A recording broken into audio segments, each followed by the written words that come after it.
Oi, o Sensação está começando agora. Hoje vamos falar da dor crônica, aquela dor difícil de ser diagnosticada e aturada, que pode durar meses. O Dr. Carlos Telles é neurocirurgião e se dedica a estudar esse tipo de dor. Ele vai explicar o que pode ser feito para aliviar os sintomas de uma dor crônica, um trabalho que envolve vários profissionais. A dor física e a dor moral estão em jogo na luta contra a homofobia. O deputado federal João Willis vai falar das agressões e até mortes motivadas pela homofobia. O caso mais recente foi aquele que aconteceu na Bahia, quando dois irmãos gêmeos foram agredidos ao serem confundidos com um casal gay. Um deles morreu nessa quarta-feira.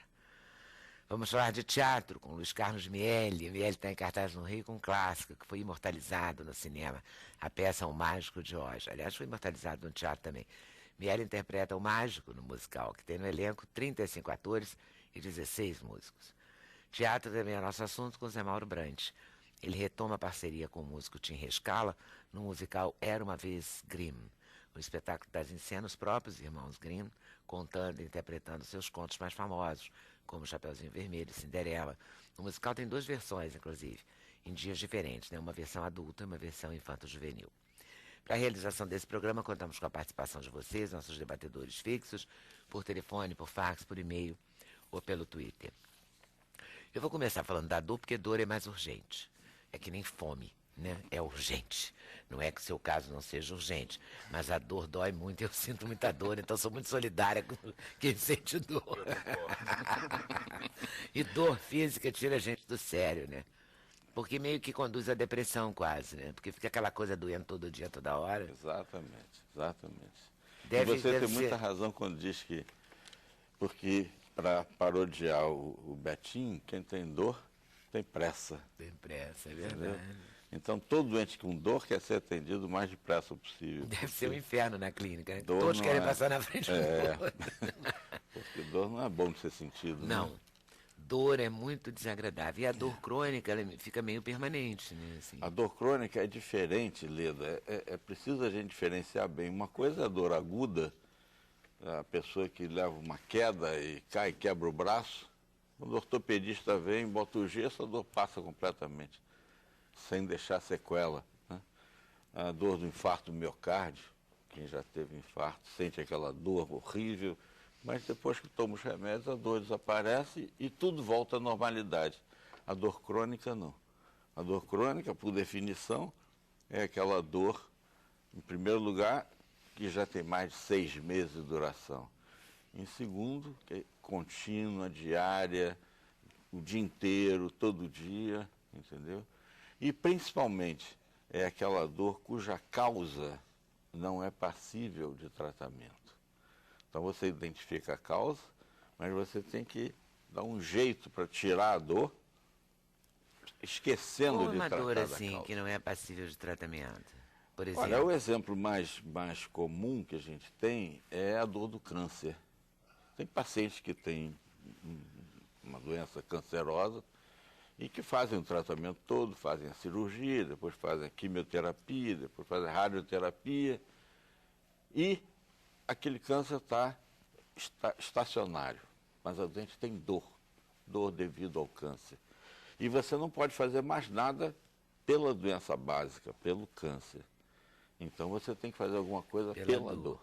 Entendeu? outro dia um amigo meu morreu de câncer e a irmã dele me escreveu no Facebook falando de uma bombinha com morfina, Morfina, exato. que segundo ela custava R$ 25.000. Isso Ela é estava chocada, porque era uma coisa altamente cara, mas era a única coisa que minimizava Mas a não dor é, dele. não é a única coisa para se fazer, entendeu?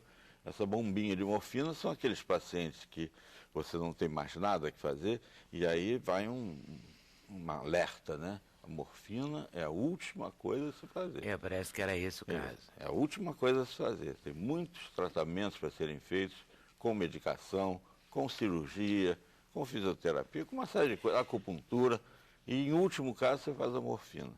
E em vez de ficar dando injeção várias vezes por dia, Porque parece que ele perdeu 30 quilos, já não podia mais, não aí tinha você mais bota uma possibilidade de ação. bombinha que vai automaticamente sendo injetada ou na veia ou no espaço peridural da coluna, E com isso você tem um alívio da dor. E as dores crônicas não ligadas ao câncer? Por exemplo, a dor decorrente da fibromialgia, aquelas enxaquecas que você não sabe a causa. Como é? São mais ou menos como eu falei. Você tem que esquecer um pouco da causa. Tem um outro exemplo muito típico, vocês já devem ter ouvido falar no herpes zoster. Já. Não é o herpes simples, é o herpes zoster. É o que o antigo, ou então a pessoa do interior chama de cobreiro, né? Sim. E que É a mesma é coisa? a mesma coisa. Herpes zoster é o não cobreiro. sabia. O cobreiro é o apelido de herpes zoster. E isso é causado por um vírus. E normalmente esse vírus demora 10 dias no corpo. E durante aqueles 10 dias a pessoa tem muita dor, geralmente localizada, e muitas vezes na região intercostal, é um lugar, ou então na face. Então, durante aqueles 10 dias é comum, é normal você ter dor, porque a pele está inflamada, tem bolhas, tem pústulas, está tudo vermelho, então dói muito. E ao fim de 10 dias o vírus vai embora, como qualquer vírus, né? A gripe, o vírus da gripe, qualquer outro vírus. E cessa a dor? E a dor desaparece. Ah, que Na maravilha. maioria das vezes. Toma um remédio para dormir, dorme 10 dias. Na maioria das vezes. Ah, não é? Porque é um desespero, 10 dias de Ou dor. então vai no curandeiro. O curandeiro diz, em 10 dias eu faço passar a sua dor. Mas olha que eu já fui muito. Eu já tive cobreiro, eu era muito pequeno, então, no interior de Minas Gerais. Ninguém falou em herpes zoster, mas eu fui cobreiro e foi uma benzedeira lá em casa e me benzeu 3 dias. Pois é. Eu tô louca atrás, queria muito achar uma benzedeira hoje. Pois Minha é. avó rezava. É? Não era benzedeira. Oh, meu Deus. Mas tem casos, dependendo da idade, dependendo da região e uma série de outras coisas, que o vírus vai embora e a dor continua. E fica só a cicatriz do herpes. Ou E a cicatriz dói? Não, não é a cicatriz que dói, é aquela região A toda região que dói. toda, né? Isso é a dor crônica do herpes zoster. Então você tem que esquecer que o doente teve herpes e tem que tratar aquela dor. E Entende? quando você tem uma dor tipo bursite de trocânter, que é aquela cabeça do fêmur, né? Aí você tem lá uma bursite que tem edema, que tem não sei o que, aí você vai no ortopedista, no neurologista, não sei aonde, e essa coisa não se resolve. Isso se resolve com o quê? Com a acupuntura. Essas técnicas que a gente Primeiro chamou lugar, durante anos de alternativas, Leda, que em são primeiro hoje em dia lugar- complementares, elas melhoram? Em primeiro lugar, a gente tem que saber por que está doendo. Entendeu? Será que ainda existe uma inflamação residual? Ou será que houve uma ressecção da cabeça do fêmur e que por isso provoca dor e a dor não desaparece? Ou o movimento, o atrito ainda provoca dor? Então, a primeira coisa é saber o motivo da dor. Depois, na maioria das vezes, o que acontece? Houve a bursite, a cabeça do fêmur, que tem como se fosse uma pele muito fina e lisa, como se fosse um aço, entendeu? Ela fica toda enrugada. E com isso o atrito provoca muita dor. O que a gente pode fazer? Pode fazer infiltrações nessa articulação para ver se vai desinflamando mais localmente e se o atrito para de doer. Isso é uma coisa. Essas medicinas, essas formas de medicina que a gente chamou durante anos de alternativas, hoje em dia eu acho até que já são aceitas pelo meio médico, né? Como a acupuntura e etc., elas ajudam nesse caso da dor crônica. Ajudam muito. Agora, bem indicadas, como tudo na vida. Né? A acupuntura, Leda, a gente acredita que o papel fundamental da acupuntura seja analgésico. A acupuntura, até o Nixon ir à China e abrir as portas da China para o Ocidente, né? Aquilo era uma coisa misteriosa. Como é que a acupuntura e tira dor, não sei o quê, e algumas pessoas aprendiam, viravam magos, né?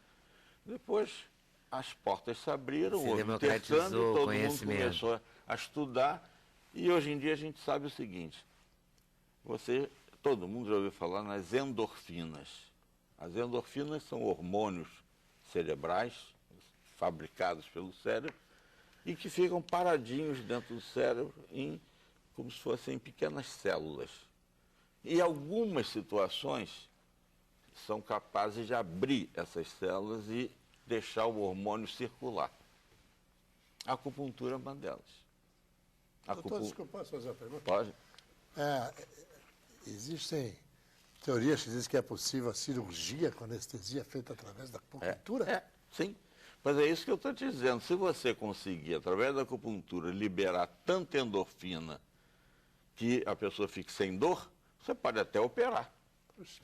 E essa Não é incrível? A clínica da dor que o senhor conduz, ela também está preparada para as dores psicossomáticas? Também, lógico. Tem gente que sente dor e é Ô, uma Jean, mera produção da psique, né? Jean, um dos elementos fundamentais na nossa clínica é o psiquiatra. Não para tratar da dor inventada, não existe dor inventada. Eu posso te dizer tranquilamente que quase 40 mil casos que nós temos na nossa clínica de dor da Universidade, do Hospital Pedro Ernesto, nós descobrimos 4 ou 5 casos de pacientes que inventavam a dor para ter um ganho secundário. Que programa, hein? Que coisa. O Ainda resto, bem que o número é pequeno. mas muito pequeno, muito pequeno.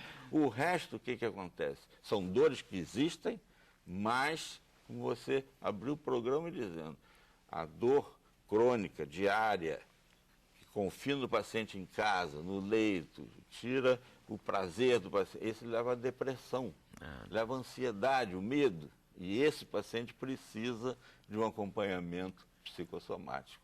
Entendeu, já?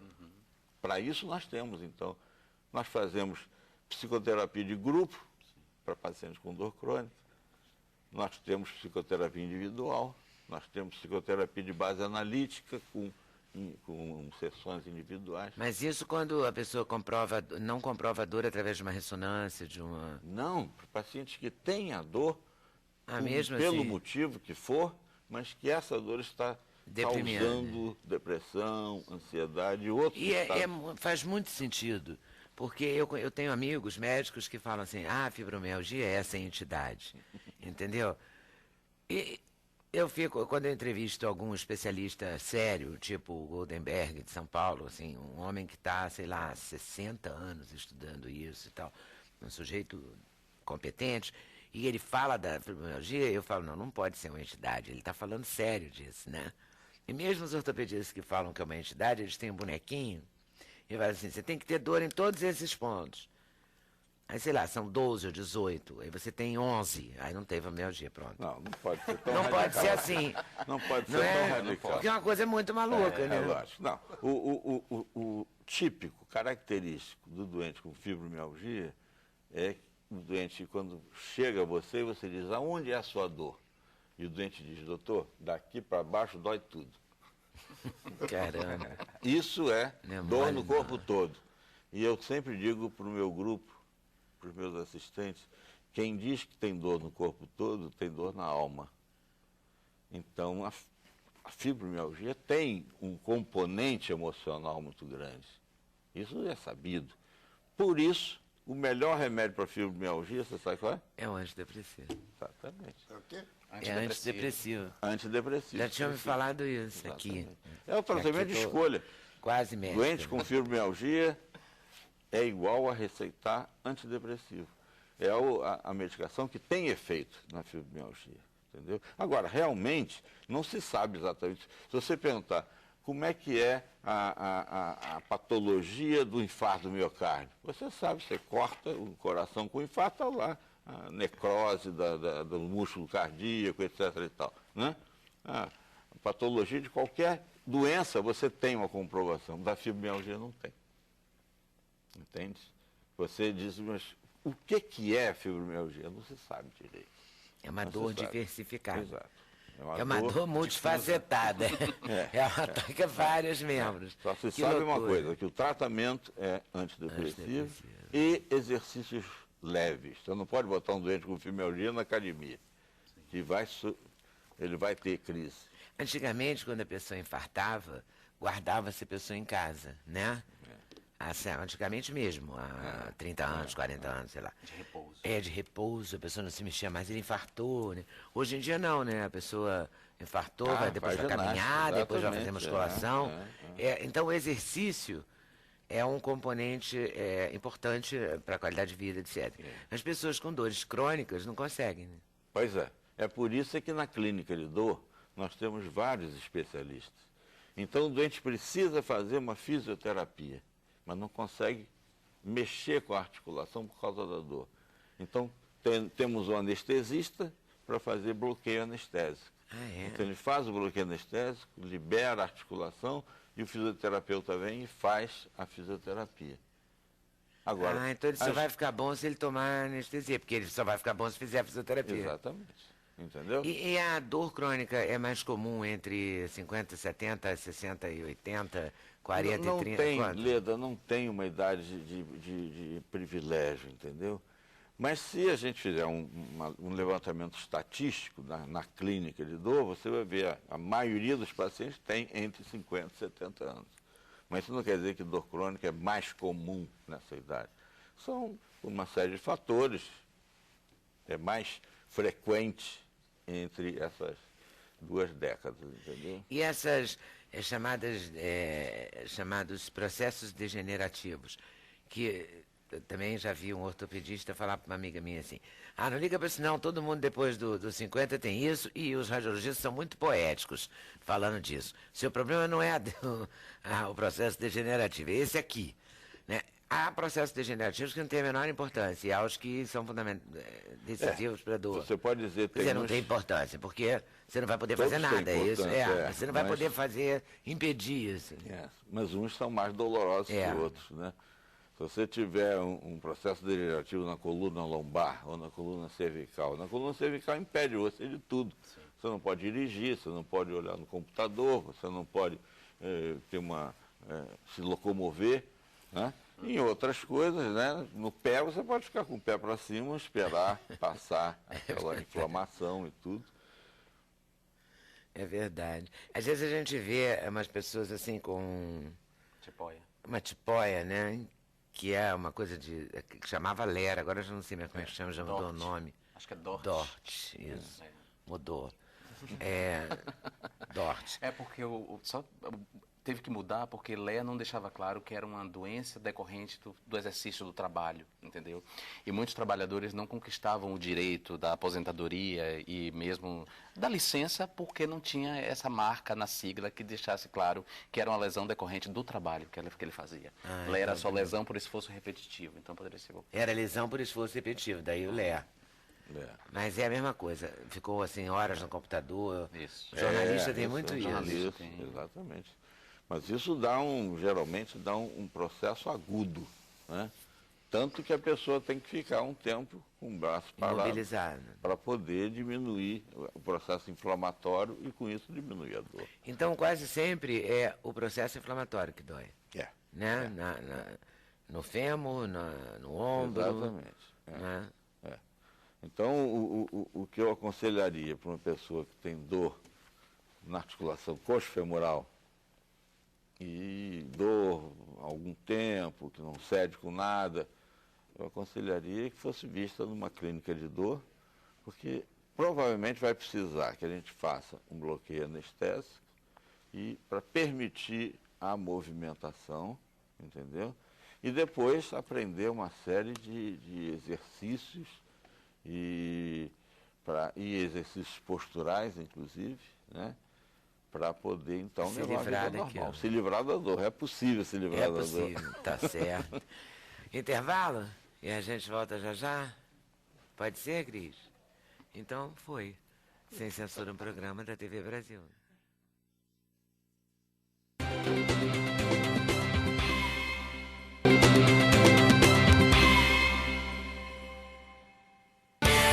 O endereço eletrônico do Sem Censura é www.tvbrasil.org.br/sem censura.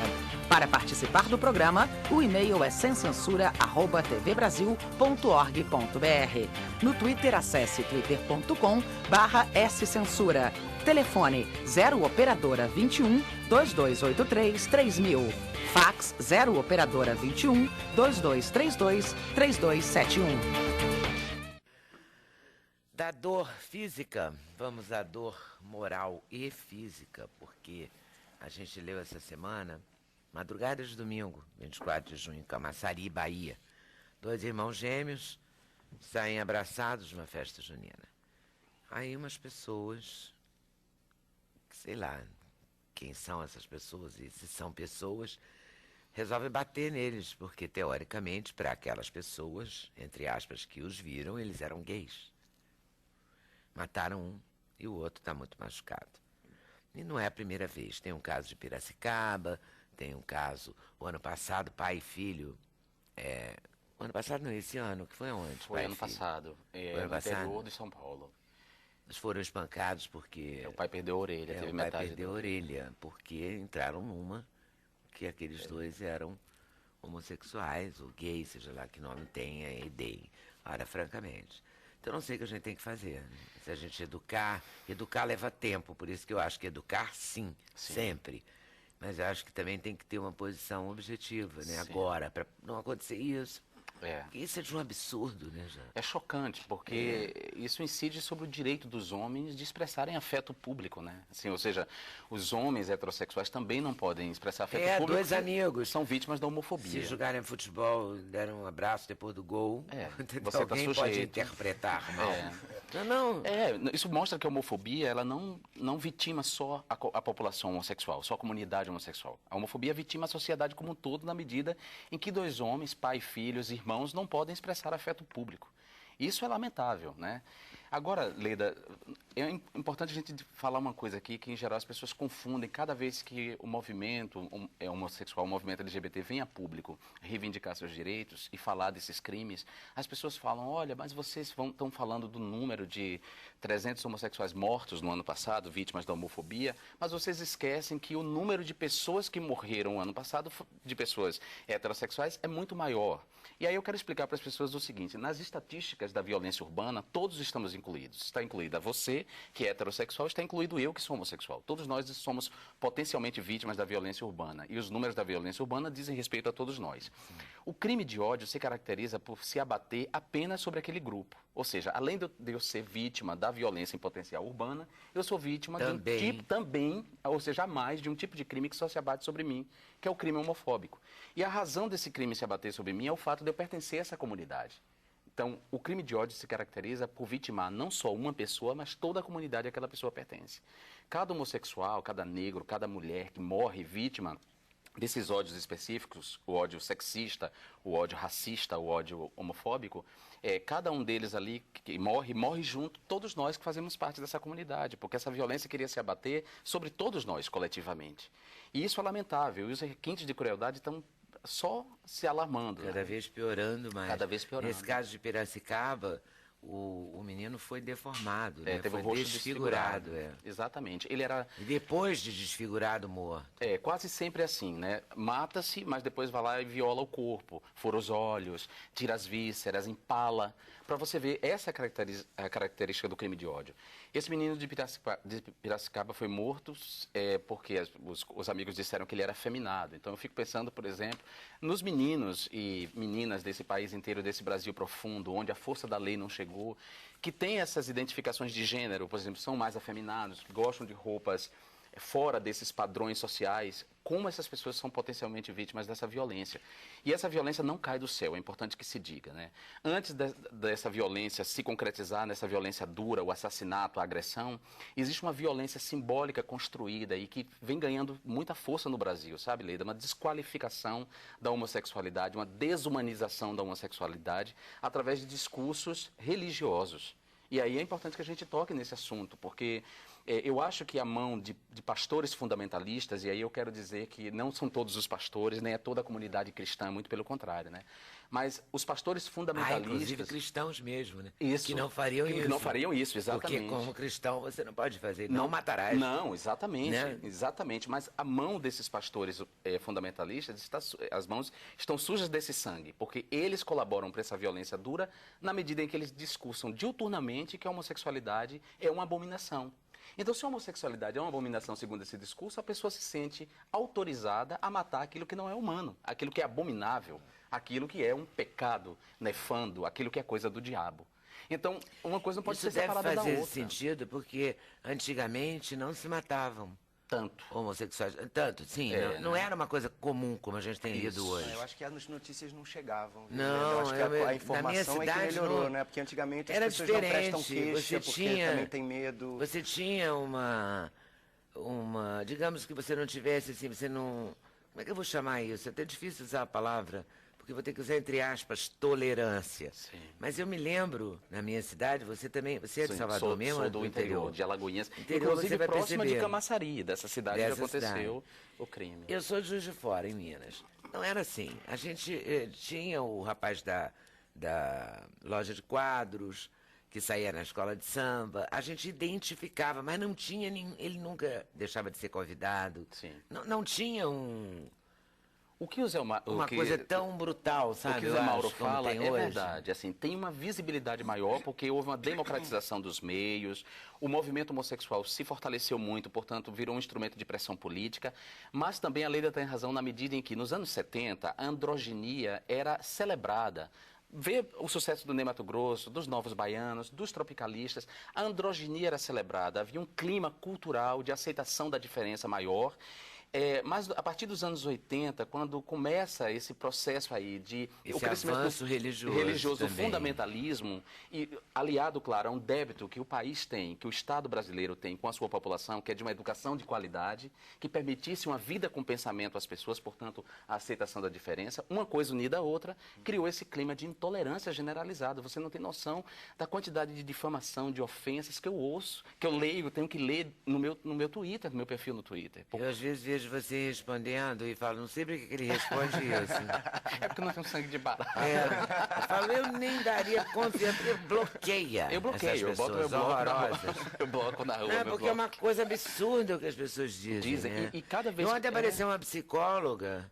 Sim, isso é importante que se diga Não também. eu não quero falar o nome para depois não ter que dar direito de resposta, mas apareceu uma psicóloga, sei lá, na Holanda, que disse que curava gays. Como assim, entendeu? Lamentável. E mais que isso, não só... A mulher estudou psicologia numa universidade da Holanda, né? Agora imagina, o problema não é essa mulher dizer que cura, porque aí a gente pode considerar que é uma estupidez vinda de uma pessoa isolada. O problema é o parlamento, ou seja, o Congresso Nacional, a Câmara dos Deputados, se abrir e dar voz a essa pessoa. E mais que isso, um deputado tentar legitimar essa ação por meio de um projeto de decreto legislativo, sustando a resolução do Conselho Federal de Psicologia que proíbe terapias de cura para a homossexualidade. Né? Ou seja, eu contestei a constitucionalidade desse projeto. Disse por que ele é inconstitucional, porque ele susta uma resolução que não inova o ordenamento jurídico, portanto não tem sustentação constitucional, e no mérito é um horror. E ainda assim, o fato de eu ter dito isso não foi para a imprensa, ou seja, a própria imprensa também não ajuda muito quando ela não dá espaço, ou ela não faz uma cobertura correta. O que ficou na cobertura da imprensa foi a opinião dessa mulher, por exemplo, dessa psicóloga que oferece a cura da homossexualidade. Quando a Organização Mundial de Saúde já tirou a homossexualidade do Código Internacional de Doenças, não é mais. E ainda mais, eu queria saber onde é que ela estudou. E o Conselho de Psicologia já definiu. Sim, que não pode. Que não pode, que não existe. E é importante, Leda, que diga assim, que o Conselho não proíbe, não está limitando a liberdade do homossexual que tem um sofrimento psíquico por viver numa cultura homofóbica de procurar um profissional da psicologia. O que o Conselho diz é que esse profissional, quando o homossexual for procurar e tratar da egodistonia dele, ele não pode fortalecer a egodistonia dizendo, olha, você tem cura, e ainda mais com argumentos religiosos. Tem que botar o ego em sintonia com o desejo. É o contrário, dizer, se assuma, se afirme e vá ser feliz. Né? É isso que vai minimizar seu sofrimento. Mas é importante que a gente lembre que é chocante que o parlamento se abra para isso, quer dizer, desautorize uma autarquia como o Conselho Federal de Psicologia e dê voz a uma mulher cuja formação é tão questionável que ela confunde os conceitos de identidade de gênero e de orientação sexual. Então, uma psicóloga que não consegue distinguir orientação sexual de identidade de gênero não deveria ser levada em conta. Esse argumento não deveria ser ouvido dessa pessoa. Como é que você acha que a gente tem que caminhar, ou em que direção a gente tem que caminhar, para que esses crimes frutos do preconceito diminuem ou cessem? Nós temos 3 caminhos. Um envolve políticas públicas de educação. O Ministério da Educação, as secretarias de educação estaduais e municipais, elas têm que entrar no combate ao bullying homofóbico e no esforço pedagógico de levar os estudantes a aceitarem as diferenças que compõem a nossa sociedade. diferenças religiosas, né? Nem todo mundo é cristão. Há pessoas que são do candomblé, budistas, as zoroastristas. Aliás, o candomblé também precisa ser respeitado. Precisa ser respeitado. Né? E diferenças... Hoje, aliás, é dia de Xangô. Pois é. Melhor respeitar. Caô que é o Cabecilê. orixá. Que é o Caô orixá da Cabecilê justiça. chamou, que é o orixá da justiça. Da justiça, exatamente. Então é muito bom que se atente a Que isso. se atente a isso. Então, políticas de educação que combatam o bullying homofóbico, é fundamental isso. Esse é um caminho importantíssimo, vai ter um efeito a médio e longo prazo. Nós temos um caminho que é introduzir o crime de homofobia, ou seja, equiparar a homofobia ao racismo e ao antissemitismo, criminalizar a homofobia. E o terceiro caminho, garantir o direito ao casamento civil igualitário, porque garantindo o direito ao casamento civil igualitário aos homossexuais, nós garantimos cerca de 100 direitos que hoje são negados, nós promovemos um reconhecimento social das entidades familiares homossexuais. Isso tem um efeito pedagógico, porque se o Estado violenta essa comunidade ao excluí-la do Estado de Direito, as pessoas também se sentem autorizadas a matar. Porque se o Estado, por si só, não reconhece aquela pessoa como cidadã e não lhe dá todos os direitos, é porque ele não é um cidadão. Ele é de segunda categoria, o que justifica matar também. Então, são 3 caminhos importantíssimos para se tomar em termos de políticas públicas de Estado e de conquistas legislativas lá no Congresso Nacional. 3 caminhos importantíssimos. Posso fazer uma pergunta? Claro. O casamento entre homossexuais não é reconhecido ainda? Não é reconhecido. Porque nós temos visto vários casos acontecerem e são publicados no jornal. Na Justiça, mediante litígio na Justiça. O STF reconheceu as uniões estáveis o ano passado. União estável ainda não é casamento, né? A união estável é uma sociedade. Uma sociedade, é uma figura do direito de obrigação, embora reconheça a entidade familiar. Mas Eu fui no casamento do Piva e do Tufo. com o Tufo, André Isso. Piva e Carlos Tufo. Então eu não também. fui a um casamento. Não foi, quer dizer, eles fizeram uma cerimônia, claro, em nome da união estável, mas não é casamento. O Tufo teve o pedido de habilitação da união estável em casamento negado pelo juiz no Rio de Janeiro. Então, Parece que tem um juiz no Rio de Janeiro que nega todos. Né? tem negado todos. E ele nega, o argumento dele é constitucionalista, né, legalista. Ele nega porque no artigo 226 da Constituição, tem o terceiro parágrafo desse artigo diz que, para fins de proteção do Estado, é reconhecida a união estável entre o homem e a mulher com a entidade familiar. Então, essa redação homem e mulher levam esses juízes e deputados e senadores a negar o direito ao casamento civil. Então, Isso estão negando há anos, porque a Marta Suplicy não tinha um projeto de lei assim. Eu me lembro que eu estava no Hoje, entrevistei a Marta Suplicy sobre esse assunto. Lá se vão, sei lá quantos milênios. 95. Foi em 95 que a Marta propôs. A Marta, inclusive, ela tem esse mérito histórico de ter trazido para a cena política essa discussão. Na época, ela propôs um projeto de parceria civil, imagina. Mesmo a parceria civil, que é uma figura do direito das obrigações, mesmo esse não foi aprovado. E agora o movimento, claro, a gente amadureceu, a gente não quer mais parceria civil, não queremos sorte de gueto. A gente quer os mesmos direitos com os mesmos nomes. Portanto, queremos o casamento civil como os heterossexuais têm, do mesmo jeito. Que é o que vai garantir, o que vai acabar com a exclusão jurídica, a discriminação jurídica. Então, nós temos o combate à discriminação jurídica através do casamento, a criminalização da homofobia, que é importante para que as pessoas sejam punidas, né, como é no caso do racismo. Porque nesse caso do gêmeo de Camaçari, o gêmeo, um morreu realmente, o outro sobreviveu, mas sobreviveu e apanhou a beça. Então, esse grupo, uma vez identificado, ele responde por quê? Ele vai responder por lesão corporal e por homicídio. Corporal. Mas aí no caso do gêmeo morto, por homicídio. Por homicídio. Mas aí não tem a motivação. Mas motivação. vai acabar aquele homicídio que não tem motivação para matar. Como é que chama? Não tem um doloso e um... Não vai ser culposo, porque eles tinham a intenção de matar. Você acha que eles tinham? Eles tinham a intenção de matar. Mas será que o juiz aceita isso? O juiz vai acatar, sim. Eu acredito que ele vai acatar. E acredito que o juiz vai, inclusive, acatar a motivação homofóbica que hoje não é prevista no Código Penal. Nesse novo Código Penal que os juristas entregaram ao Senado, eles já introduziram o crime de homofobia. É um avanço muito grande, né? A gente precisa introduzir esse crime. Ótimo, você é deputado, você vai me explicar isso. Então fizeram esse código. Isso, os juristas. Os juristas entregaram ao Senado. Ao Senado. Aí o Senado vai discutir agora nas suas comissões. Aí, é claro, essa discussão vai implicar uma correlação de forças. A bancada evangélica provavelmente vai se organizar para tirar o crime de homofobia. Porque ela não quer que esse crime seja introduzido no direito penal, porque ela teme por conta da sua responsabilidade. A bancada evangélica, quando eu digo a bancada evangélica, não me refiro à comunidade evangélica, né? Comunidade cristã. Estou me referindo àqueles que se arvoram representar o povo pastores cristão. que pregam isso. Porque tem pastor que não prega isso. E eles não querem essa responsabilidade, então eles querem tirar o crime de homofobia. Aí, discutindo no Senado, aprovado lá com as alterações que vão ser feitas seguem para a Câmara. E aí a gente vota porque é bicameral, o nosso legislativo é bicameral, sai do Senado, vai para a Câmara e a gente vota. E depois volta para o Senado? Se houver alteração substancial, volta para o Senado. Isso leva o quê? 100 anos? É um tempo longo. Porque leva muito tempo. Leva muito tempo. Aqui, é o tempo da democracia, infelizmente. Não, eu acho legal a democracia, é o regime governo que eu mais gosto, mas... eu acho que essas coisas podiam ter mais celeridade, concordo se com arrastar você. tanto, porque a sociedade, as decisões, a vida moderna, ela é muito rápida. Ainda tem gente que... Muita gente vai morrer aí por conta disso. Claro, e tem deputado reclamando, Zé, do STF, por exemplo. Reclamando, mas como que pode reclamar do STF se o Congresso não dá celeridade a questões importantíssimas? Nós temos que contar com o Poder Judiciário. Ainda bem que vivemos numa república sustentada na tripartição dos poderes. Ainda bem, porque se dependêssemos desse Congresso que nós temos aí, com essa face conservadora, reacionária, que não estendeu a cidadania a minorias, por exemplo, que as mulheres ainda batalham por direitos importantes, como direitos sobre o seu corpo, direitos reprodutivos, e que os homossexuais não são tratados como cidadãos, em que os negros não podem contar, por exemplo, com a educação que resgate o valor cultural da herança africana.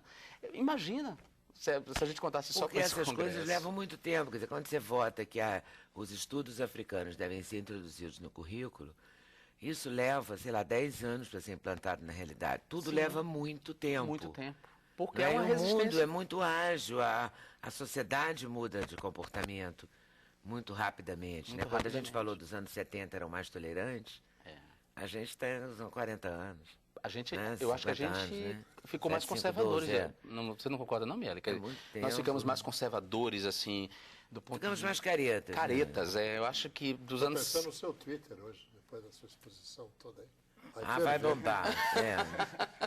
Mas teve muito apoio. Tem muito apoio. O meu também teve muito apoio por essa pauta hoje aqui. Então acho que vai ter. Mas, Jean, como é que é lá na Câmara? Porque sempre que a gente vê esses projetos de lei para apoiar os homossexuais chegando, a gente sempre vê que as pessoas não querem sujar suas mãos, né?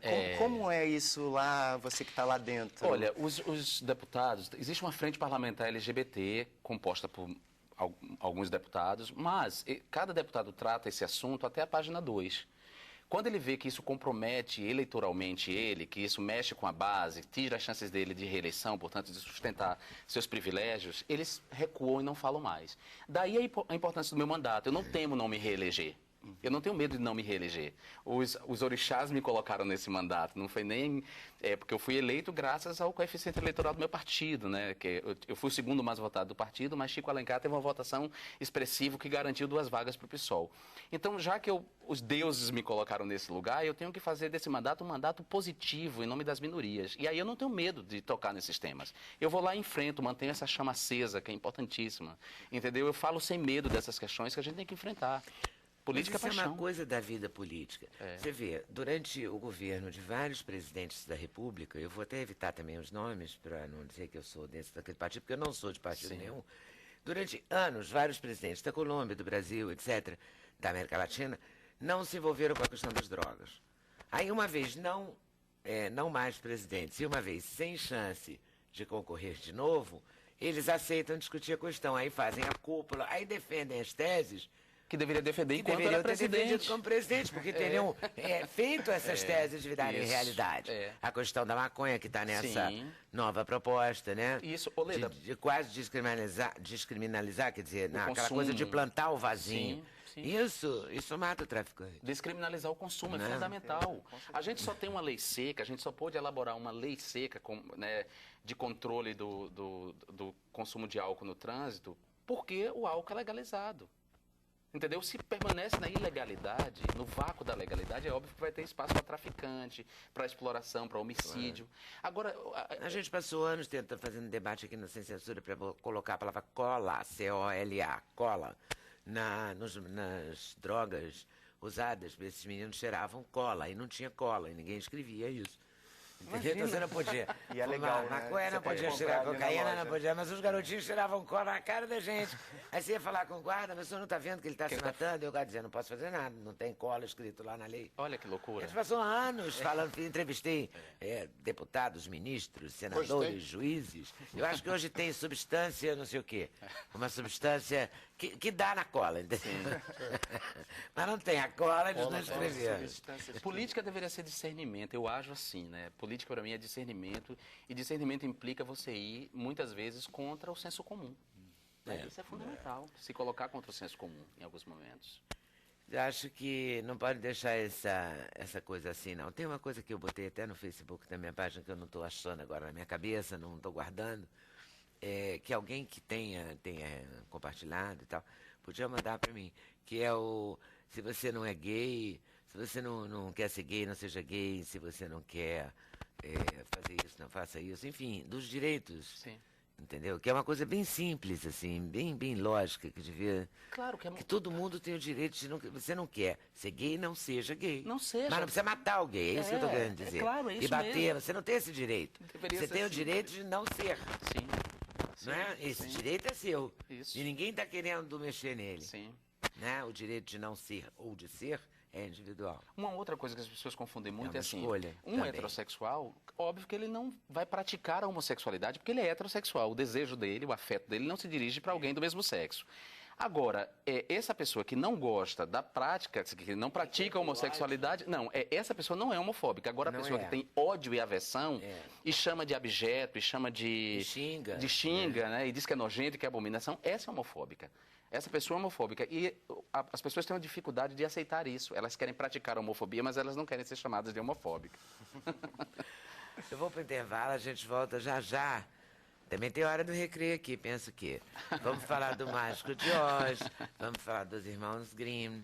A gente vai falar de teatro, de cultura, daqui a pouquinho, tá bom? Sem censura no programa da TV Brasil.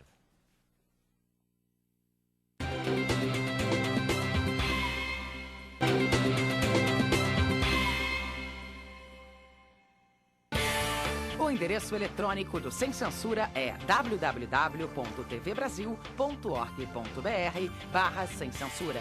Para participar do programa, o e-mail é semcensura@tvbrasil.org.br. No Twitter, acesse twitter.com/scensura. Telefone 0 operadora 21 2283 3000. Fax 0 operadora 21 2232 3271. A gente estava rindo aqui, vocês vão morrer de inveja. A gente estava falando de quem é bom de dar entrevista, quem não é. É engraçado, mas não posso contar. Terrível isso, né? Mas não pode. Mas que é engraçado. Miele, meu queridíssimo Miele. Miele está em todas. Miele canta, dança, representa. É até mágica de hoje. Estou fazendo uma infância teatral agora. Descobrindo qual. Descobriram, Miele? Aos 80 eu vou ganhar a revelação infantil agora. Sabe o que eu também estou achando? Eu vou na Xuxa, tudo. Muito bom. É verdade. É porque eu passei muito tempo produzindo, dirigindo, ou fazendo meus próprios espetáculos É verdade. de humor, mas nunca como ator. De repente comecei a filmar, comecei a fazer séries. Enfim, graças a Deus, estou adorando. Ainda bem. Estou adorando. Você é engraçado. Mas como você é um mestre de cerimônias excepcional, é verdade, né? Domina uma apresentação. Sim. Então isso ficou muito marcado, eu acho, também, né? Também é. Você E o próprio fazia show. os seus shows Que é um pouco de sozinho uma mistura. e tal, assim, que é uma também. mistura de tudo isso. Então. Inclusive senti muita dificuldade lá, porque tiraram meu microfone daqui, eu fiquei procurando ele Botaram assim, no óculos. botaram no óculos. E aquele palco imenso dessa produção extraordinária do Mágico de Oz, eu demorei um pouco para me adaptar e me comportei como um estreante, pedindo opiniões e ideias. Imagina, porque você é um querido, você não tem aquela mitideza, né? Nitidez? Ele não tem mitideza, Nenhuma, né? Ele se expõe, isso é bacana, não é? Obrigado. E você está gostando? Estou muito. É um espetáculo lindíssimo. É cuidadíssimo, né? É Olha uma o programa, coisa- isso aqui é o programa? É. Meu Deus, que chique. Ele tem 30 e tantas pessoas em cena, tem uma orquestra completa com fagote, oboé, trompa, cordas, com arranjos originais. É danada, a coreografia é muito boa. Agora que eu vi a crítica chamar a atenção para a coreografia, que é do brasileiro, é excepcional. Mas antes nas entrevistas que antecediam a estreia, falava-se muito do cachorrinho e nada da coreografia. E o coreógrafo disse assim para mim, engraçado mesmo, todo mundo acha que no musical a qualidade da coreografia é uma espécie de obrigação. Não vejo muito criticarem, mas é muito bonito. E quem é o coreógrafo? É o... Como é o nome dele aqui? Não faz a pergunta difícil, Não, procure aí. o nome tudo, que é tanta gente Eu vou procurar que eu aqui. misturei. Enquanto isso, diga Alonso quem... Barros. Alonso Desculpa, Alonso. Que ele já voltou, ele mora no exterior, Viena, mora na Viena. Ele que fez Cabaré também, que é genial, cara é a Cláudia fera e Raia tal, tá maravilhosa também. E quem dirige, Miele? Cláudio Botelho, Cláudio Charles Miller, que Botelho, não né? para, Aquela imagina. dupla que não para de não trabalhar. para, né? O Cláudio Botelho já vai dirigir a Marília Pera, que é a sua convidada, acho que Segunda-feira. E os dois juntos se estreiam já em agosto. Incrível, Charles Miller né? e Cláudio Botelho. Nada será como antes, sobre a vida de Milton Nascimento. Que bacana. Que Isso eu ótimo. nem Eles só estão sabia, mas trabalhando menos que a adorei. Bibi Ferreira, que já está bolando o que vai fazer em 2040. O Bibi trabalha muito também. Eles são do tipo Bibi, trabalham Bibi, muito. E trabalham com qualidade. Também. Trabalham com muita qualidade. Uma revolução, né, Mas nos esquemas de produção, Eles né? mudaram a cara do musical brasileiro. Você sabe uma coisa interessante, se você não tem um background, não tem uma tradição de qualidade, você não pode mexer no espetáculo americano. Você vai lá, compra os direitos, mas tem que obedecer. Igualzinho. O texto, a música, o cenário, a roupa.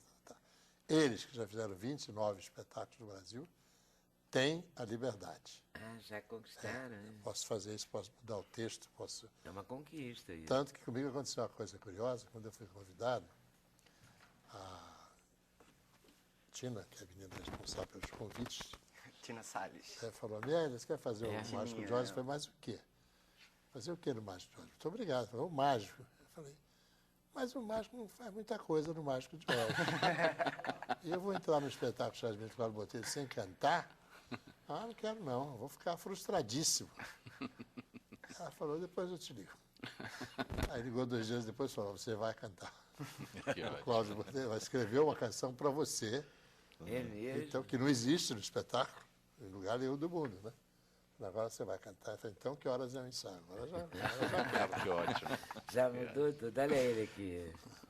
Lucinho Mauro também está nesse espetáculo, né? ele faz o leão maravilhoso. Pelo Twitter e pelo Facebook eu vi que ele estava curtindo muito. Quem faz Dorothy? Malu. Aqui o Lucinho Mauro, ó. Simão de Aqui o Leão. nosso querido Miele, aqui o Tem o Lucinho. Pierre Patéria, que faz o Espantalho. O Nicola Lama, que faz o Homem de Lata. E a Malu Rodrigues Divina. É impossível sair do espetáculo sem estar apaixonado pela interpretação dela. Como é que ela se chama? Malu Rodrigues. Malu Rodrigues. A conferir, né? É ela aqui? É ela. Olha que espetáculo de menina. Linda. Tem uma voz linda, né? E ela já linda. tinha sido Canta, protagonista do Despertar da Primavera, né? Que foi um outro musical.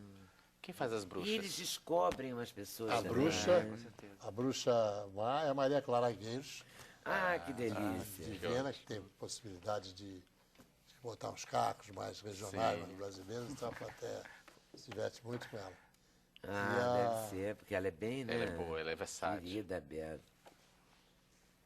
E a bruxa boa. A bruxa boa tem é uma a bruxa boa. Bruna Guerrin. Ou Guerrin, não sei como é que se pronuncia. A lindinha, gracinha, tem o André Falcão, que faz... É muito professor. bonito o programa. Olha o programa da peça, né? Programa Bonito lindo. a peça. É. Figurino. Olha aqui dá todo mundo. Maria Clara Gueiros, Lucinho Mauro, a Malu Rodrigues, ai que bom, Pierre Baitelli, Os Kelly solos, Espantalho, os solos do Lucinho Nicola do Pierre Lama. e do Nicola são dos melhores, dos maiores solos de musical que existem, porque cada um deles fala do seu personagem. Eu sou o mágico, eu sou o espantalho, eu sou o boneco, eu sou o homem de lata, eu sou o leão. Os solos são espetaculares. É mesmo, né? Bruxa Má do Oeste. Isso me lembra um filme que eu assisti em Sessão da Tarde, claro, com a Judy Garland, que fantástico. ficou marcado. Todo mundo viu. Todo mundo, não tem que... E é bom porque a gente tem excelentes lembranças. Eu não conheço ninguém que tem uma lembrança ruim do Mágico de Oz. Não tem. Não precisa, né? Encantou a todos, né? E foi naquela transição do cinema colorido, né? Sim. Que ele começa todo preto e branco e quando chega em Oz, Tudo é colorido, as cores gritantes. Exatamente. Existe uma cultura de que antes do Mágico de Oz, o musical, a dramaturgia musical era diferente, quer dizer, porque era muito representado pelo vaudeville, pelos números solos, pelos musicais, mas o Mágico de Oz criou essa linguagem da música descritiva. Lá vem o mal, pá, pá, pá, pá. Que ótimo. Entendeu? Olha a bruxa boa, plim, pam, pam, pam, pam, pam, pam, pam, pam, pam. Que bom. Então isso passou a ser uma linguagem. uma linguagem e uma referência. Vamos ver, então, a gente tem uma imagem. Aliás, a gente tem 2 minutos e 20. Gostei dessa imagem. Vamos conferir?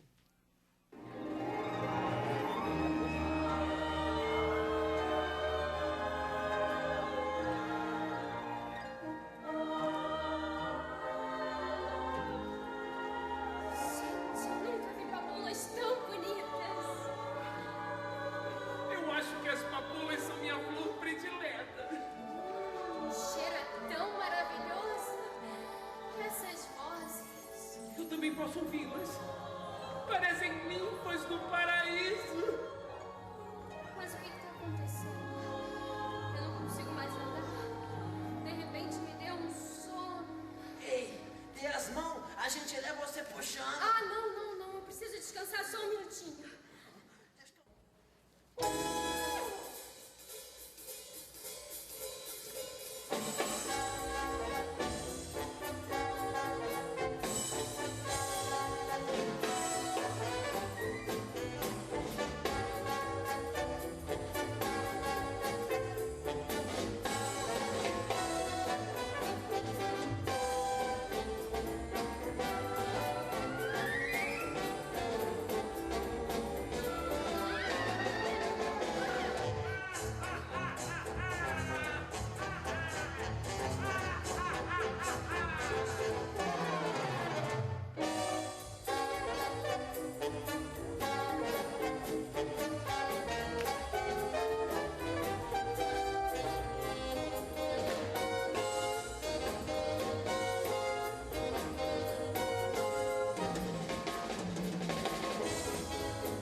Luxuoso, hein? Linda.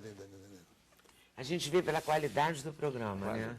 Um esmero de iluminação. É tudo muito figurino, cuidado. Aliás, tem aqui a ficha técnica com os nomes todos. A gente ficou tentando lembrar aí. Tem um Google, Marcelo Castro, direção musical, Rogério Falcão, cenário, Fausto Hatten, figurinos, Paulo César Medeiros, iluminação, tem a turma toda. É verdade, muito legal. Paulo César Medeiros. Que é o mesmo iluminador do Era Uma Vez Green também. Ah, então é por aí que a gente vai linkar. Então, Eu sabia que ia dar o link. Não sabia onde estava, mas acabei de achar. Os irmãos Link. Os irmãos Link.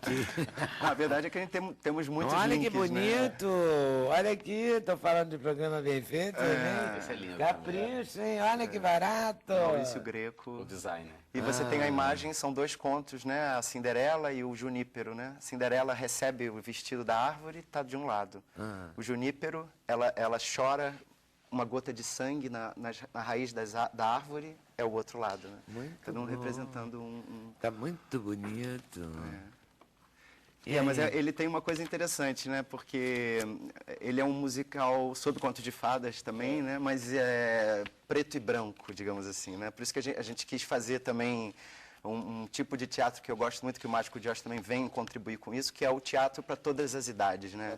Porque isso no mundo todo é assim, e aqui, por uma questão mercadológica, tem assim, o infantil, aí as crianças vão e os pais têm que suportar aquela coisa, ou então é o adulto que a criança não vai entender, não vai acompanhar.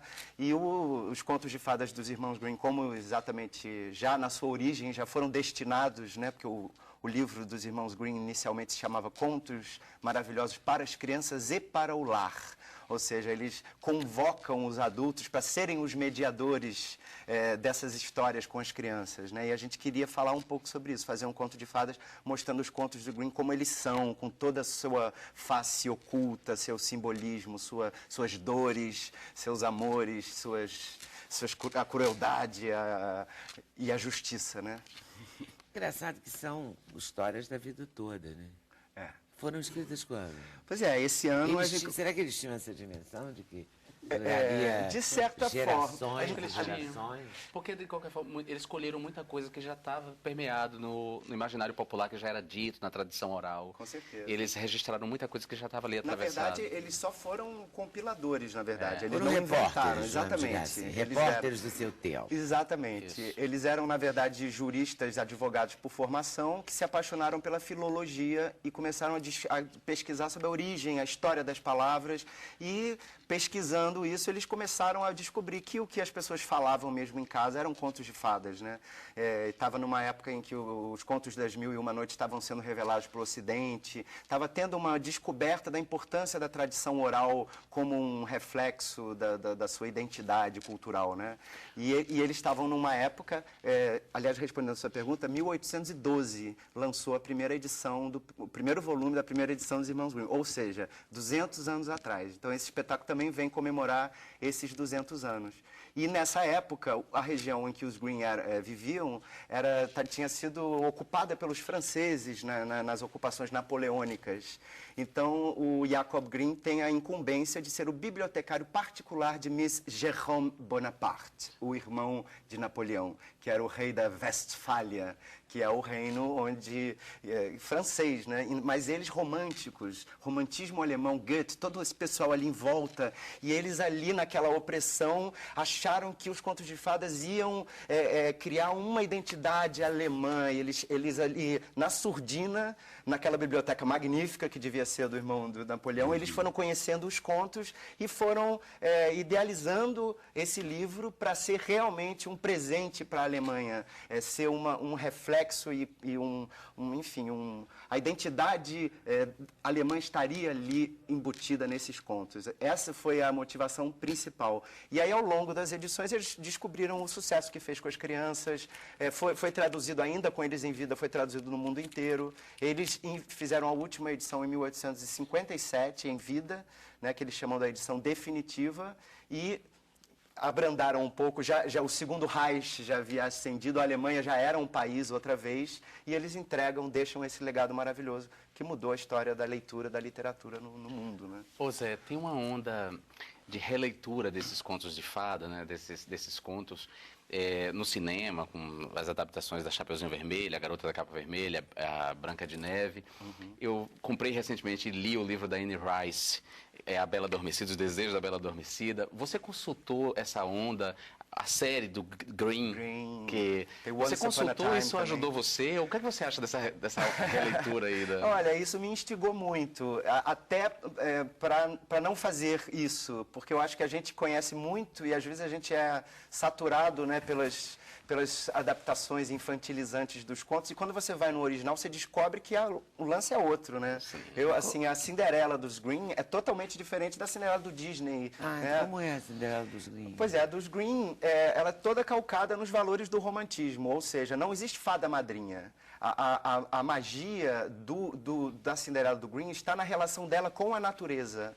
Então, quando a mãe boa morre, ela ganha um raminho verde, planta no túmulo da mãe e ali cresce uma árvore, que é uma cena que acontece com as projeções dos irmãos Villarroca, que estão brilhantemente lindos, visualmente está incrível o espetáculo. Essa árvore cresce e vira lar dos passarinhos que vão ajudar a Cinderela. Então, quando ela não pode ir ao baile, ela pede a essa árvore, e essa árvore dá para ela o vestido. Ou seja, é a sua natureza que vai te dar, não vem de fora, não é alguém assim, uma entidade, é uma coisa que deu uma humanidade para os contos que as pessoas não enxergam, não veem que está nos originais. Né? Então você não consultou essas versões? Não, eu leio todas, eu adoro, eu acho incrível, eu respeito todas, mas a gente quis fazer exatamente o contrário, não psicologizar.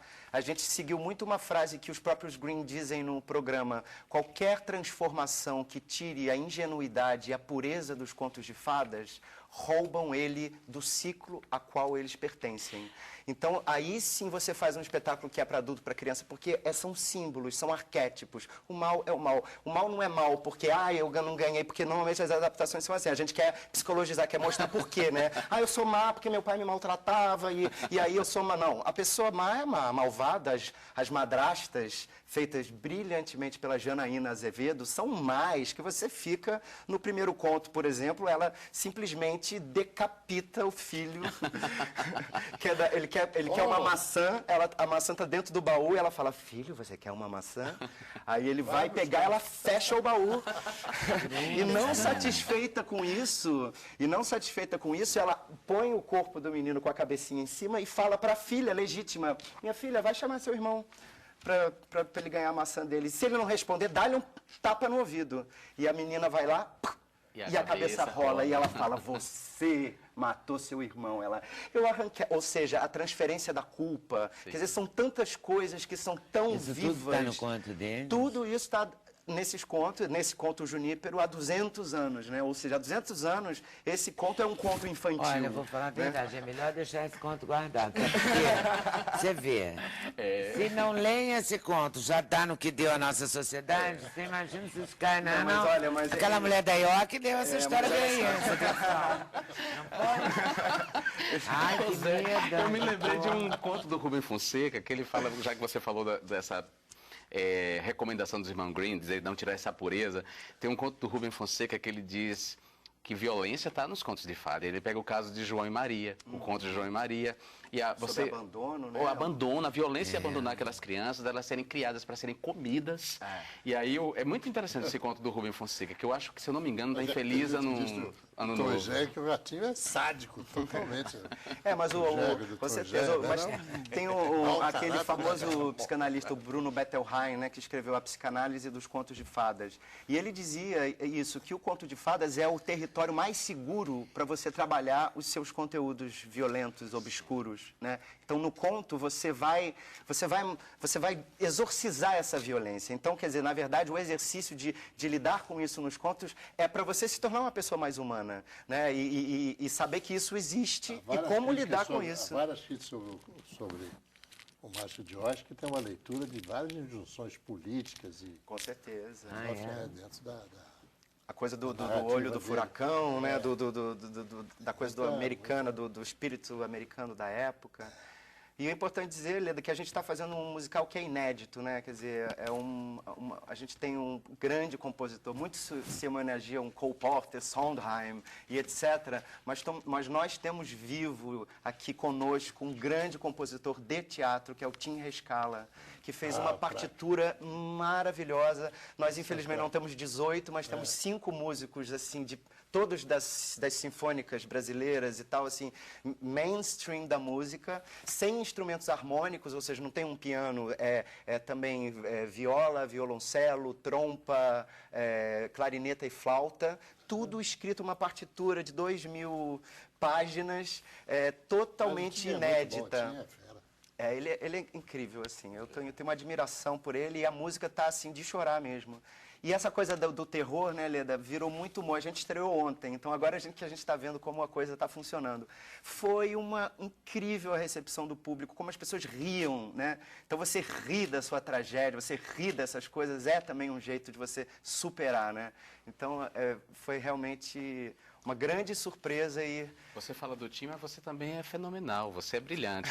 Eu tive a oportunidade de te ver no palco, e além de você ser extremamente talentoso, eu adoro a sua independência como ator, como um homem de teatro, que se dedica a isso, a essa arte, com todas as dificuldades que tem, numa cidade difícil de fazer teatro, porque tem um imperativo da televisão muito grande.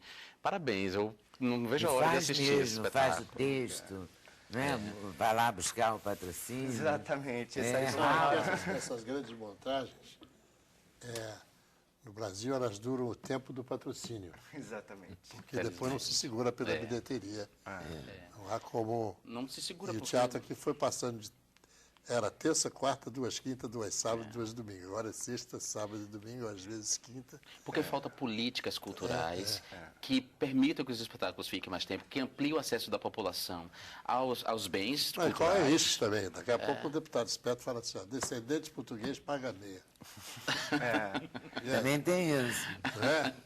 Sabe o que me incomoda muito nessa questão cultural, que eu acho que tem que ser pensada, quando eu espero que você proponha ou participe de alguma discussão, é que assim, não basta diminuir ou dar desconto ou subsidiar o preço do ingresso. Você precisa ver que a pessoa que mora longe, se ela precisa desse subsídio, honestamente, né?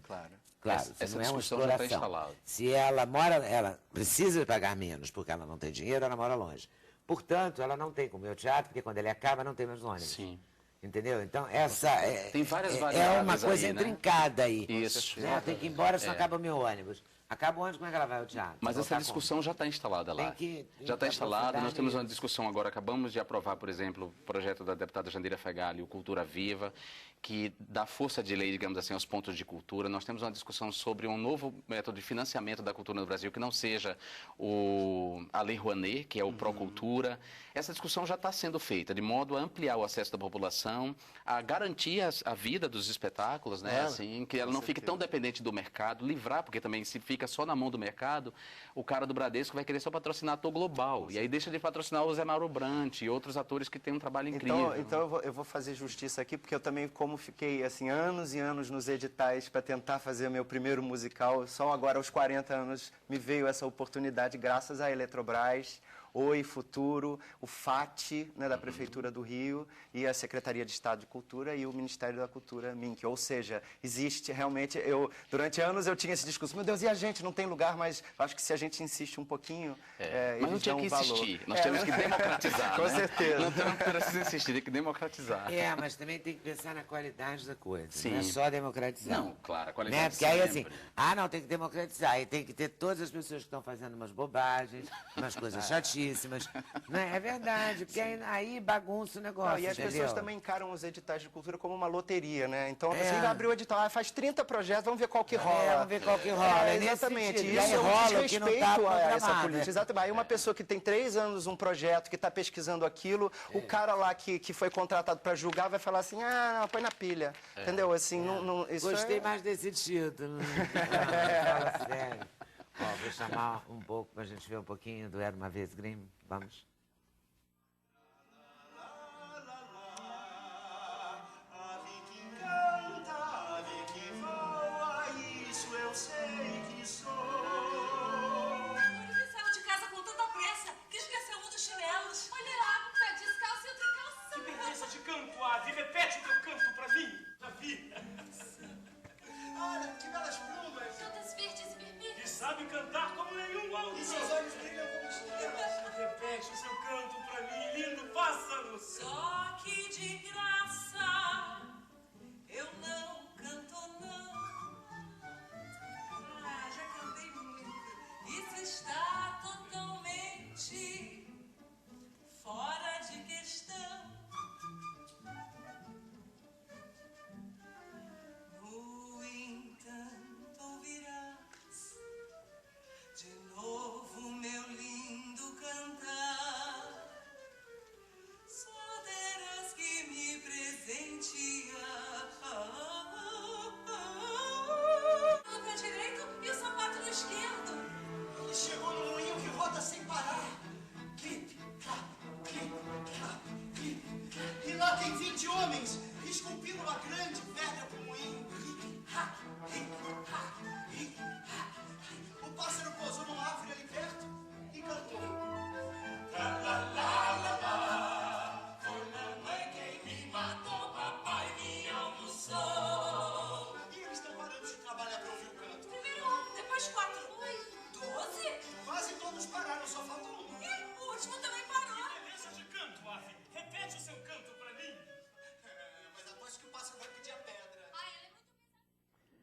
ficamos combinados assim.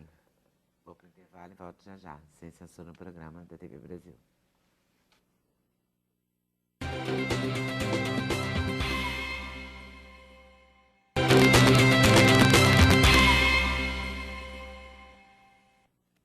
Nossa, é muita dor. Tem o povo com dor na região da bacia. Aí já fez radiografia. Ah, isso eu gostaria de saber. Para o povo que tem dor assim articular na bacia e tal, o senhor gosta, eu não vou falar marca não, mas isso aqui não é marca, tá? Acho que são sais, aí depende se bem que os dois aparecem no rótulo. Ah, vou falar assim mesmo. Glucosamina com condroitina. O senhor recomenda ou não? Depende da coisa. Difícil. Não é. Não, o negócio é o seguinte: não se conhecem trabalhos científicos sérios que provem a ação da condroitina e da glucosamina. Mas muita gente toma, muito. Nos Estados Unidos, então, tem no supermercado. GNC é um espetáculo que tem a pilha. Pois é. E então, quando o doente me pergunta, eu digo, não, se está tomando e está se dando bem, continua. Mas eu mesmo não receito, porque eu não conheço assim, nenhum trabalho que prove a ação, entende? Sim, senhor. Articulações, 4 remédios. É muita dor na articulação, doutor Carlos Teres. É muita dor. É verdade. Por que será que as pessoas têm tanta dor, né? Porque as articulações ficam velhas, né? A maioria das vezes é isso. A articulação precisa mexer. O problema é esse. E nós cada vez mexemos menos. Você cada vez fica mais tempo sentado na frente do computador, parado, e você, na coxa femoral, por exemplo, da macia, ela tem, a cabeça do fêmur é redonda, é uma bola, para se movimentar em todas as direções. E você, na verdade, você acaba andando só. E a articulação mexe para frente e para trás só. E para os lados e tudo não mexe. Então, com isso, envelhece mais rápido. Ai, meu Deus, tem uma história tão forte de uma moça chamada Fernanda. Eu vou fazer o seguinte, eu vou passar para o senhor. Se der para o senhor dar uma respondida por e-mail, né, naturalmente. Lógico. Mesmo que não seja uma consulta, mas 23 anos a pessoa é diagnosticada com fibromialgia. É difícil. É de lascar o cano, né? Está em pânico, foi fazer natação, teve uma crise tão grande, ficou uma semana sem poder sair da cama. Nossa. Porque a natação não deve ser diga desde já o seguinte, na fibromialgia, na fase aguda, na fase de crise, ela não tem que fazer exercício nenhum.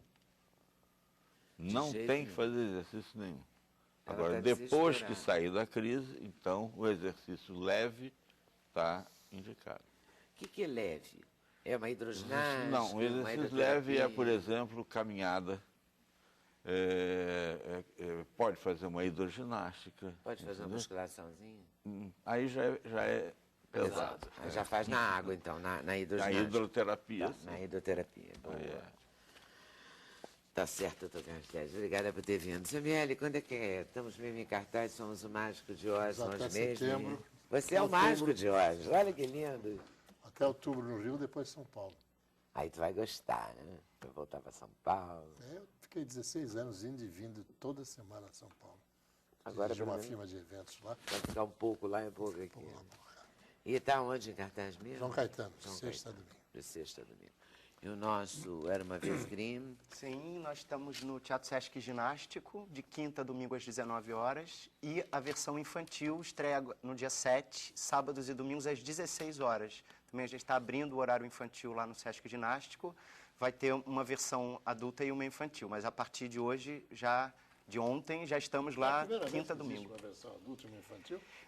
Na verdade, isso foi muito inspirado num trabalho do nosso supervisor, que é o Miguel Velhinho, que fez no CCBB ano passado a Marina, a Sereiazinha, que tinha uma versão adulta e uma infantil, com músicas do Dorival Caymmi, Anderson e Caymmi, que era um espetáculo lindo. Aí eu só queria dizer que esse espetáculo tem a direção de José Mauro Brandt e Sueli Guerra, porque ali só saiu o José Mauro Brandt, a minha parceira deve estar assim, arrancando os cabelos. Não, Sueli, fique calmíssima, nós sabemos que é você. Aqui não tem jeito, é Charles Miller e Cláudio Botelho. Eles não param, nossa senhora. Eles não param, esses meninos Realmente, já devem estar de cabelo branco, de tanto que trabalham. Já, nosso papo é complicado aqui. Não, tem protestos, depois você vai ver, não para você, Sim. mas por outras emissoras que não estão dando espaço para discutir esse assunto. Hoje é feriado em Aracaju. E Luciana, endocrinologista de Aracaju, estava a navegar e parou aqui na gente. Que bacana. Que bacana. Muito bem. Gostou, chamou os filhos, já deu uma força.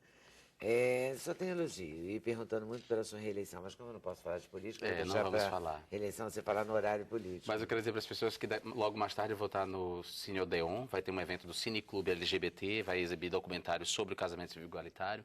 Eu vou lá falar em nome dessa pauta no Cine Odeon. Aliás, é importante lembrar, Lida, que o Cine Clube LGBT corre o risco de acabar por falta de um patrocínio de R$2.000 por mês. Nem o governo do estado do Rio de Janeiro, nem a prefeitura se mobilizaram nesse sentido. Fala com todos. Eu vou falar. Eu tenho tentado me mobilizar nesse sentido. Claro. Mas ele está... Ele é coordenador, né, da diversidade. Tá certo. Gente, muito obrigada por vocês terem vindo. Super valeu. Obrigada a vocês por estarem nos assistindo. Boa tarde, boa noite, bom final de semana. Até segunda, com certeza, se Deus quiser. Valeu. Valeu, zumbi.